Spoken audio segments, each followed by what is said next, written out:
So it was a story they made up. They wanted it. They wanted to believe it. They wanted all of us to believe it.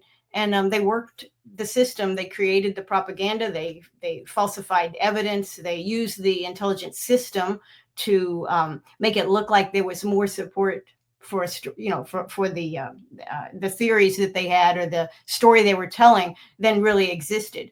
And of course, we're right in the middle of all this. And I'll just, there's so many things about that we could talk all day and all night about it. But one thing that I'll tell you, and I think I mentioned this in stuff I've written before, but I had a buddy in the Navy, and I believe he was either a commander or a captain, and I hadn't seen him in about 8 months. I hadn't seen him since the summer of, I hadn't seen him since the spring of 2002, and I ran into him just before Christmas in the hallway. Pentagon has hallways. I happened to see him and say, "Hey, where you been? I hadn't seen you in 8 months." I said, what have you been doing?" And he says, "I've been working day and night and day. We're sending the ships and the logistics and the arms and the weapons over to invade Iraq." And I said, "How could you possibly have been working that for 8 months when we only just, the whole thing it wasn't right before. We hadn't had a lot of time to really convince the American people. In fact, there was still much debate in December." But he said, "Oh yeah."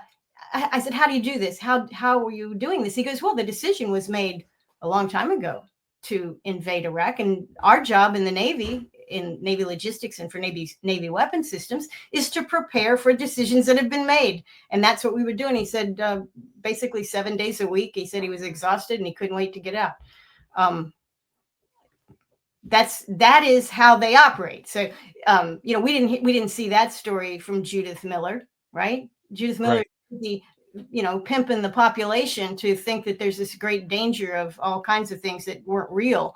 But in fact, a war was wanted, and we can look back today and we could see it then too, that this war was a war for Israel. It was a war that Israel really had wanted for a long time and was demanding. And when Israel demands, Washington bends the knee. It did that, over 20 years ago.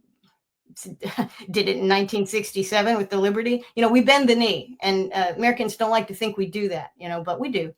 And this war was planned. It was approved.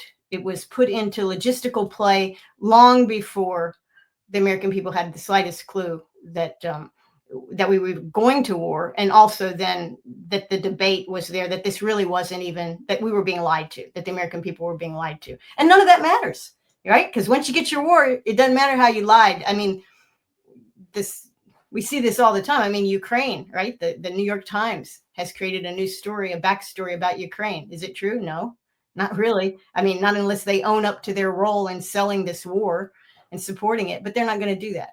After the fact, we are free to discuss, right? But before the war, the Pentagon will take care of it. And that's what they did then.